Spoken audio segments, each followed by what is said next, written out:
안녕하십니까. 경제분석의 김호정입니다. 이번에 말씀드릴 자료는 자금 흐름을 자극하는 경제지표입니다.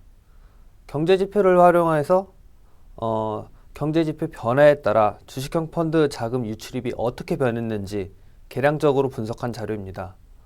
이렇게 단순히 유출입 수준을 업데이트하는 것보다 경제 상황의 변화와 관련해서 이러한 관계성을 보다 정확히 이해하는 것은 자산 배분에 있어서 중요한 정보를 파악할 수 있을 것이란 기대로 작성되었습니다. 먼저 목차를 보시면 크게 세 파트로 구성되어 있습니다.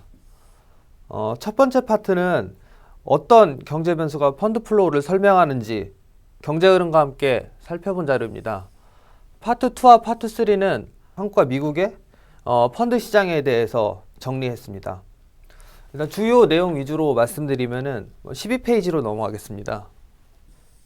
12페이지 아래 하단의 표를 보시면 약 20년간 시계열에서 단계적 회귀 분석이라는 방법을 통해 과연 어떤 변수가 큰 그림에서 일반적으로 영향을 미치는지 확인한 결과입니다.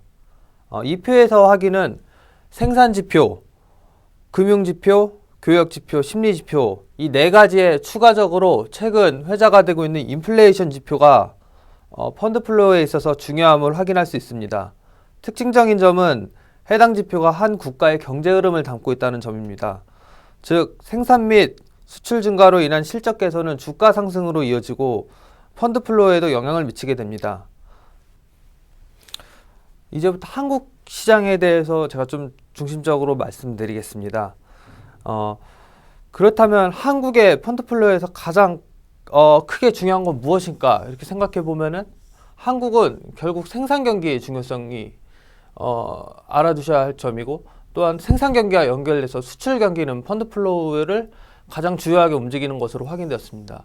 또한 최근에 회자되고 있는 인플레이션이 중요한데, 인플레이션 지표 중 소비자 물가 지수, 생산자 물가 지수 두 개 다 중요한데 이 연구에서는 생산자 물가 지수에 보다 초점을 맞추고 있습니다. 한편 추가적으로 한국 펀드 플로우에 있어서 긍정적인 영향이 무엇일까 생각해 봤을 때 중국에서 산업재 투자는 한국 펀드 플로우에 있어서 긍정적이다라는 점을 뽑아낼 수 있었습니다.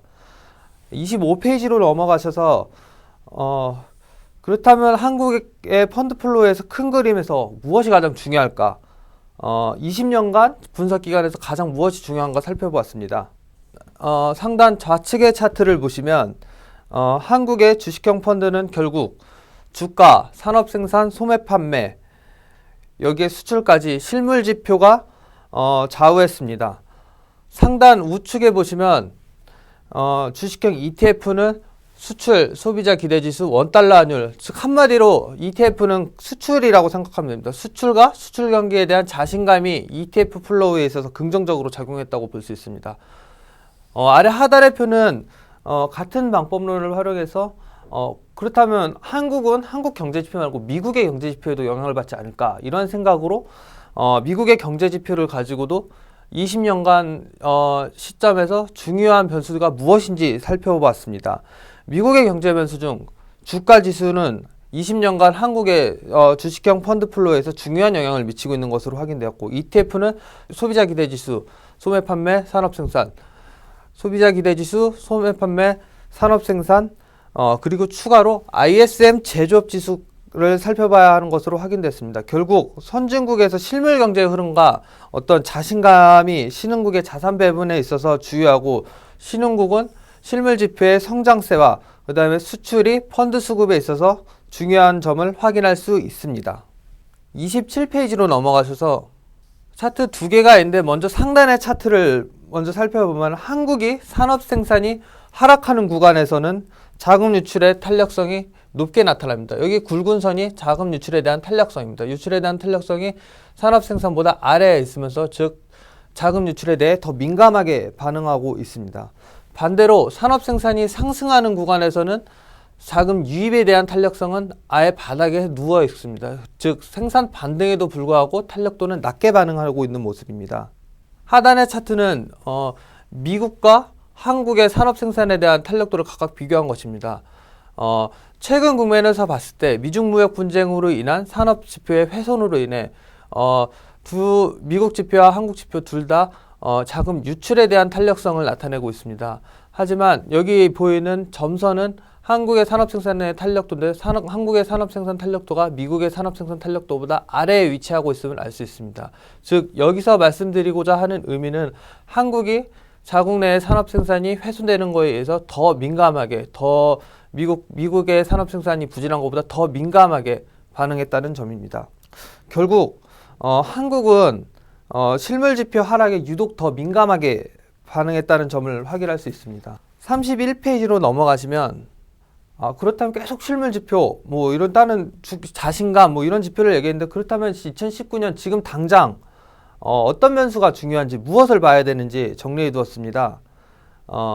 현재 한국의 경우 주가지수, 그 다음에 장기 경제 전망, 그 다음에 소매 판매, 내수 이런 경제에 대한 희망적인 부분과 내수에 대한 어떤 견조한 강건함을 확인하는 것이 현재 한국의 주식형 펀드 플레이에 있어서 중요한 지표로 파악되었습니다. 한편 주식형 ETF의 경우 주가지수, 기업경기 실사지수, 장기경제 전망 등 한국은 결국 무역 분쟁으로 인해 좀 실물 지표가 많이 부진하고 훼손됨으로 인해서 결국엔 지금 확인할 수 있는 거는 미래에 대한 자신감이 ETF 패시브 자금 유입에 긍정적이라는 점을 확인할 수 있습니다. 반면 미국의 경제 지표에서 똑같이 같은 방법으로 살펴본 걸 미국의 2019년 지금 경제 지표가 한국의 주식형 펀드 플로우에서 가장 중요한 점은 주가지수, ISM 제조업지수, 수입, 즉 미국의 생산 경기 반등과 한국에서 수요 발생이 한국으로부터의 수요 발생이 한국 주식형 펀드 플로우에 있어서 현재 국면에서는 중요하다는 점을 확인할 수 있습니다. 또한 한국의 주식형 ETF의 경우 미국의 산업 생산, ISM 제조업지수, 신규 수주 등 미국의 생산 경기, 즉 생산 경기 반등이 한국의 주식형 ETF 플로우에서 현재 국면에서 중요하다는 점을 확인할 수 있습니다. 종합적으로 한국의 펀드 플로우는 생산과 수출 경기가 주요하다고 볼 수 있습니다. 이에 따른 주요 교역국의 수요를 동반한 건강한 생산자 인플레이션이 영향을 미치고 있습니다. 즉 한국은 생산과 수출 경기의 강한 반등과 교역국의 수요 확대가 동반돼야 펀드 시장에 있어서 우호적인 국면으로 전환될 것으로 기대할 수 있습니다. 34페이지를 살펴보시면 앞서 언급한 경제지표 이후에 그렇다면 한국의 펀드 플로우에 있어서 좀 긍정적인 영향을 미치는 다른 변수는 없을까, 다른 경제지표는 없을까 한번 또 찾아보았습니다. 흥미로운 발견은 중국의 광업에 대한 고정자산 투자입니다. 중국의 원자재 생산과 중국 정부의 원자재 이런 투자는 중국에서 원자재를 수입해서 가공해서 중국에 중간재를 수출하는 한국에 있어서 투자 매력도를 글로벌적으로 높이는 결과를 가져올 수 있다는 점입니다. 아래 하단의 표를 보시면은 20년간 큰 그림에서 광업에 대한 투자가 제조업보다 한국 펀드 플로우에 있어서 조금 더 높은 영향을 미치고 있습니다. 하지만 2019년 최근 국면에서는 1차 산업, 2차 산업, 광업과 제조업에 대한 투자가 좀 부진하고 대신에 3차 산업에 대한 좀 투자가 늘어나면서 한국 주식형 펀드 플로우에 있어서 당장 실적이 확인할 수 있는 소비성 지표인 문화체육 엔터 같은 이러한 부분에 있어서 중요도가 높아지고 있습니다. 하지만 여전히 광업도 절대 낮지 않은 수준에 위치하고 있어서 중국이 어떤 원자재나 이런 산업재, 광업에 대한 투자는 한국의 펀드 플레이에 있어서 외국인 관점에서 투자할 때 외국인이 좀 더 한국 시장에 대해서 매력을 느낄 수 있는 그런 긍정적인 부분을 만들어줄 수 있다는 점을 확인할 수 있습니다.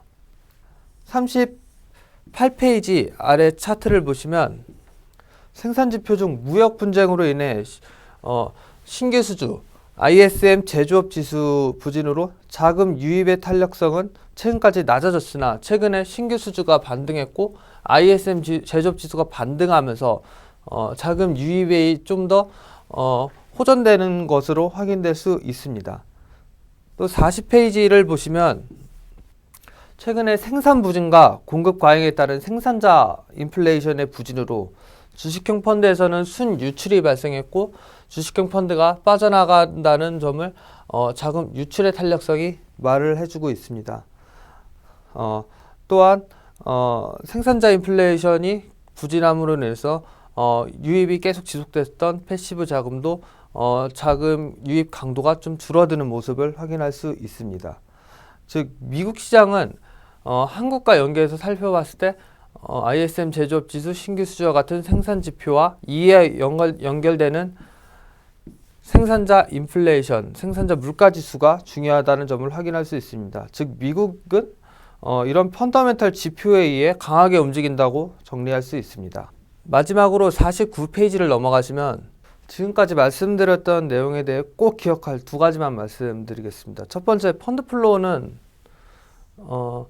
생산지표, 교역지표, 금융지표가 핵심이며 이에 따라 반응하는 인플레이션 지표와 심리지표가 주요하게 영향을 미치고 있습니다. 그리고 이러한 지표들의 움직임은 한 국가의 경제 흐름을 이야기해 준다는 점입니다. 한 국가의 경제 흐름이 펀드 자금 유출입에 주요한 영향을 미치고 있습니다. 두 번째로 제가 강조드리고 싶은 점은 한국은 대불확실성에 따라 지표 상승에도 자금 유입에 대해서는 작게 반응하는 모습을 보이고 지표 하락에는 선진국과 비교해서 자금 유출에 대해 더 높은 탄력성이 나타난다는 점입니다. 즉 한국은 경제 지표에서 발생한 하락으로 인한 유입 감소와 더불어 외부 충격에서 발생한 이러한 불확실성으로 과도한 자금 이탈을 경험한 것으로 확인할 수 있습니다.